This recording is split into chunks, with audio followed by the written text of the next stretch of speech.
మరోసారి సమరయలోకి వెళ్తుంటే ఆ ఊరోళ్ళు రానివ్వకపోతే ఆ పక్కనున్న యోహాను యాకోబులు కోపం వచ్చి ఆకాశం నుంచి అగ్ని దింపి వీరిని కాల్చేయమంటారా అన్నప్పుడు ప్రభువు అన్నాడు, అయ్యా నశింపజేయడానికి కాదు నేను వచ్చింది, రక్షించడానికి వచ్చాను.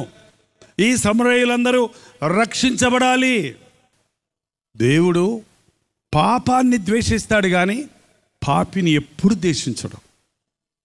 పాపాన్ని ద్వేషిస్తాడు ఆయన, పాపిని ప్రేమిస్తాడు యేసుప్రభు.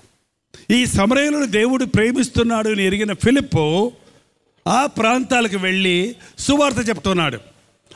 అలాంటి స్థలానికి ఫిలిప్పు వెళ్ళి యేసుక్రీస్తుని గురించి ప్రసంగించాడు. ఆయన నామంలో రక్షణ ఉంది, ఆయన నామంలో పాప క్షమాపణ ఉన్నది, ఆయన నామంలో స్వస్థత ఉన్నది, ఆయన నామంలో సమాధానం ఉన్నది అని ప్రకటించి ఆయన దగ్గరకు వచ్చిన వారి కోసం ప్రార్థన చేసినప్పుడు ఊర్లో ఉన్న వాళ్ళందరూ గారడి సీమోన్ దగ్గర ఉన్న గుంపంతా ఖాళీ అయిపోయిందంట. అందరూ ఎక్కడికి వచ్చేసారు? ఫిలిప్పు దగ్గరకు వచ్చేసారు. పెద్ద సంఘం అయిపోయింది. ఊరు వారందరూ ఎక్కడికి వచ్చేసారు. ఎంత చక్కగా గొప్ప దేవుడని తెలుసుకొని అందరూ విశ్వసిస్తున్నారు. ఆ గారడి సీమోను కూడా ఏం చేశాడంటే, నా దగ్గర ఉన్న శక్తి కంటే ఈయన దగ్గర నిజమైన శక్తి ఉందని అతను కూడా వచ్చి నమ్మి బాప్తిసం పొందాడంట.